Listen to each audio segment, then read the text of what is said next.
السلام علیکم ورحمۃ اللہ۔ کیسے ہیں سب لوگ؟ امید ہے کہ اچھے ہوں گے، ٹھیک ہوں گے۔ تو چلیے سبق کی طرف چلتے ہیں۔ ہماری تختی نمبر 22 چل رہی ہے اور تختی نمبر 22 کے اندر آپ کو میم ساکن کے قاعدے بتائے گئے تھے، اور میم ساکن کے قاعدے آپ کو کل کی ویڈیو کے اندر یعنی پچھلی ویڈیو میں بہت اچھی طرح سے سمجھائے گئے ہیں۔ تو جس نے وہ ویڈیو نہیں دیکھی ہے وہ ویڈیو کو دیکھ لیں، اور میں اس کو دوبارہ سے پھر سے ریوائز کراؤں گا، لیکن اس سے پہلے ہم تھوڑا سا سبق پڑھ لیتے ہیں۔ تو پہلا قاعدہ تھا ہمارا ادغام شفوی۔ اس میں کیا تھا؟ میم ساکن کے بعد اگر میم آئے گا تو وہاں پر میم کو میم سے ملا کر کے غنہ کر کے پڑھیں گے، ٹھیک ہے؟ چلیے اس کو ادغام شفوی کہتے ہیں۔ پہلی دو لائن کے اندر آپ کو اسی کی مشق کرائی گئی ہے۔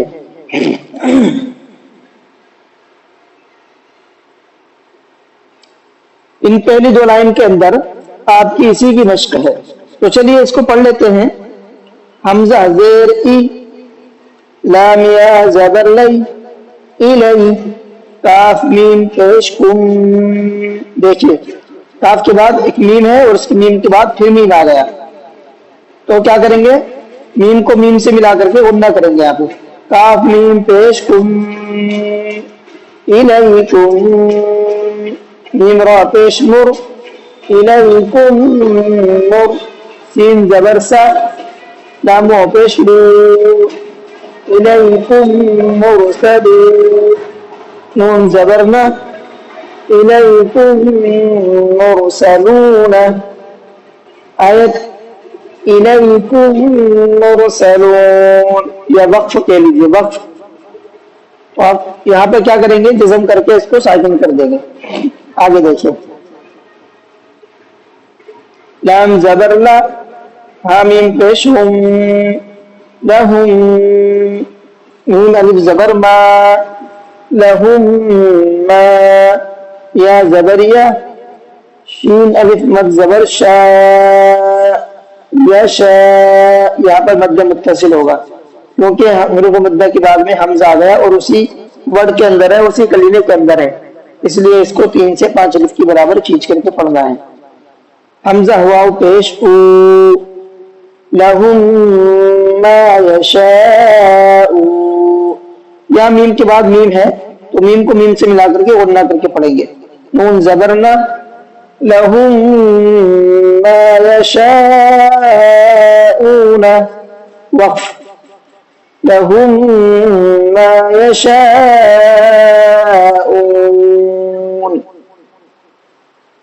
فایا زیر فی، قاف پیش قو، فی قو، لام و پیش لو، فی قلو، با زیر بی، فی قلوبی، حامیم زیر ہم، فی قلوبہم، میم زبر ما، را زبر را، مرا، ضاد دو پیش بن، مرض، فی قلوبہم مرض۔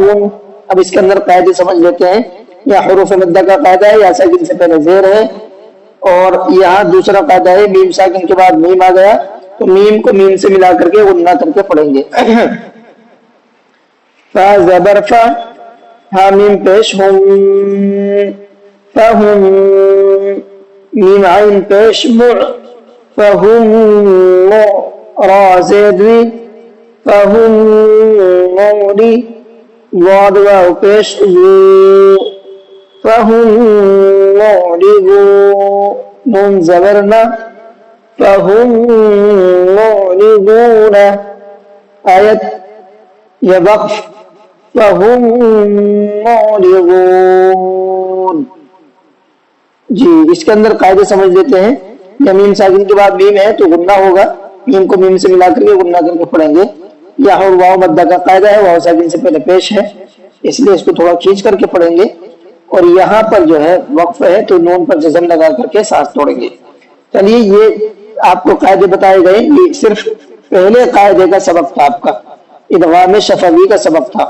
تو آج اتنا ہی رہنے دیتے ہیں، باقی انشاءاللہ اگلی ویڈیو کے اندر سیکھیں گے۔ تو اگر آپ کو ویڈیو اچھی لگی ہے تو لائک کر لیں، چینل کو سبسکرائب کر لیں تاکہ ہماری یہ تمام اپڈیٹ آپ تک پہنچتی رہے۔ قرآن کریم کا فیض آپ کو ملتا رہے اور آپ کے ساتھ ساتھ میں بھی ثواب کا حقدار بنتا رہوں. چلیے خیر، کلاس کو ختم کرتے ہیں. السلام علیکم ورحمۃ اللہ.